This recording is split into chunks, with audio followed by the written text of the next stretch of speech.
Yo, what's going on YouTube, and welcome back to another Destiny video. And in this video, I'm going to be going over all the new additions and changes that came to the Destiny database as a result of the 1.2.0 update. The update not only surfaced lots of new items, but also provided further information for existing items. There's a fair bit to get through, so let's begin. Let's kick it off with something really interesting, a new exotic weapon bounty, the Elder Cipher. Now, while we don't know what weapon this yields, we do know the steps. Step 1. Acquire the Queen's Cipher from a Queen's chest in an arena challenge, i.e. the Prison of Elders. Step 2. Return the Queen's Cipher to Arekkz. Step 3. Arekkz will summon you once the Elder Cipher is ready. So for that, I imagine it might be, say, like you need to go back into the arena, at which point you can then continue the bounty. Step 4. Return to Arekkz in the Reef.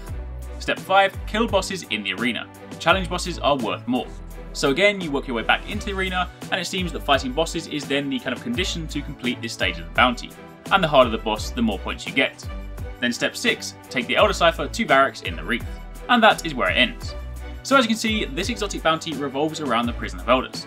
Now, there was previously a bounty pertaining to the Fate of All Fools, and it required some pretty solid Trials of Osiris Crucible play. Whether that's still in the game, or whether Bungie repurposed it, I don't yet know, so I guess only time will tell.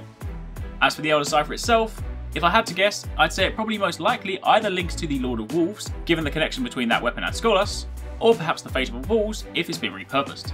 Either way, once I have more information, I will let you guys know. Let's talk personalization. The patch reveals 12 new emblems and 10 new shaders. These are the emblems, and I've got to say that Wolf Hunter one is really cool. I definitely want that one, but also the Cellbreaker emblem. I'd hazard a guess that this might well come from defeating Skolas in the Prison of Elders on level 35. Then as for the shaders, here are all the icons, and I will actually have a video for you guys on day 1 of House of Wolves showing you all of these because I actually got to see them at Bungie, but I'm not currently allowed to show you just yet.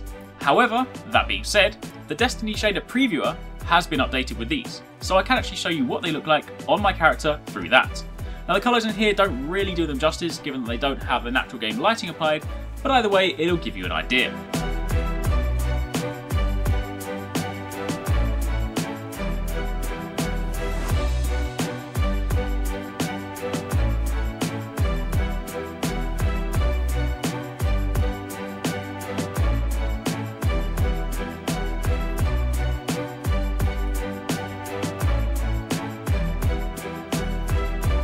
Now, there are honestly far too many weapons for me to list in this video, so if you do want to see the complete list, then check the links in the description box down below, but let me focus on 3 main groups.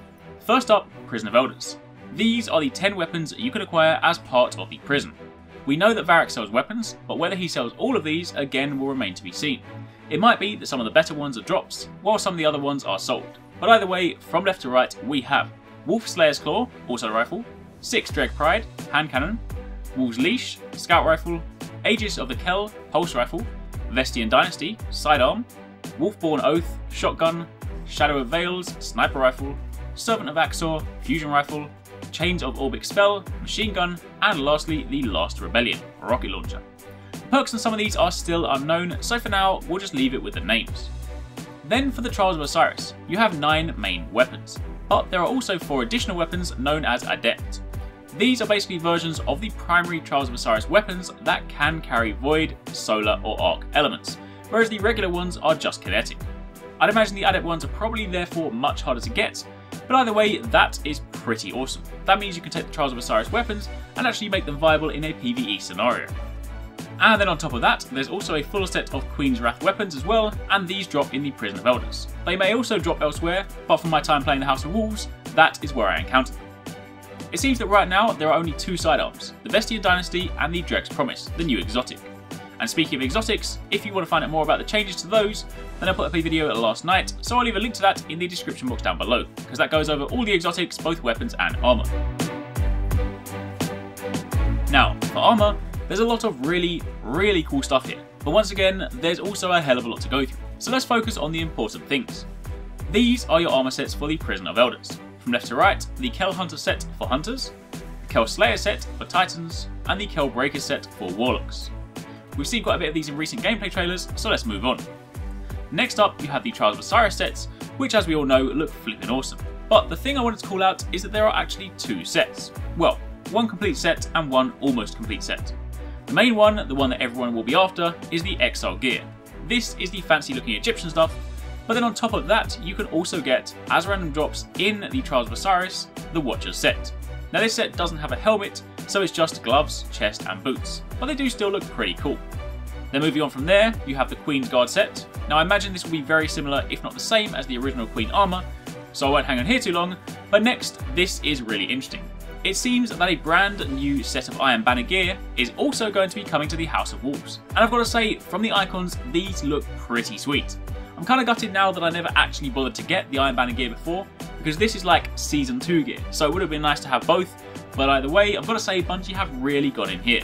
Given that all of these can be used as endgame gear, plus vendor gear once it's been ascended, we really are going to start seeing so much variety at the end game.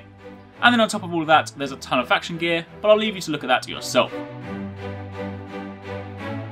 So, firstly, it seems that the story will have 5 main missions, but remember that we now have the concept of branching quests, so these may well include multiple stages and multiple locations.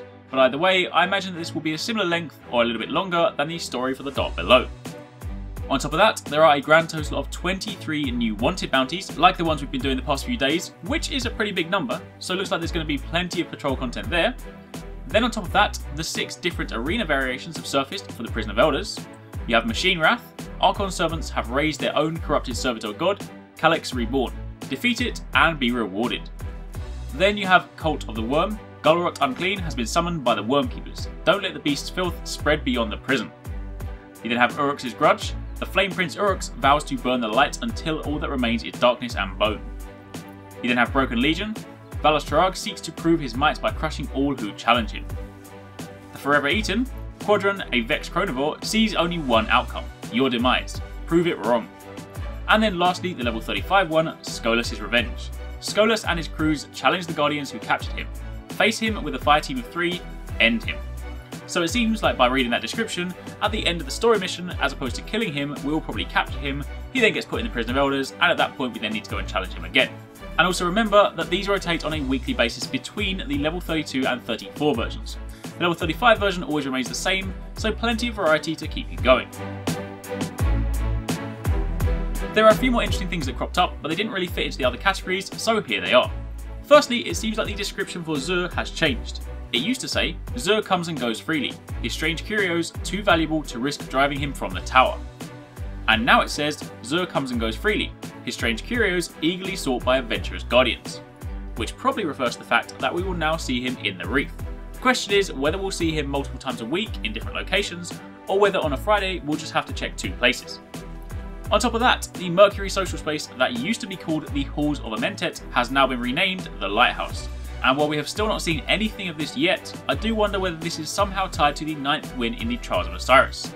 We know what you get for up to 8 wins, but not 9. So maybe this is a super secret location that Bungie are leaving for us to find out. And as well as that, another new Mercury location known as Calorus Spires also surfaced. But that could well be something for much further in the future, so I don't think too much about that one just yet.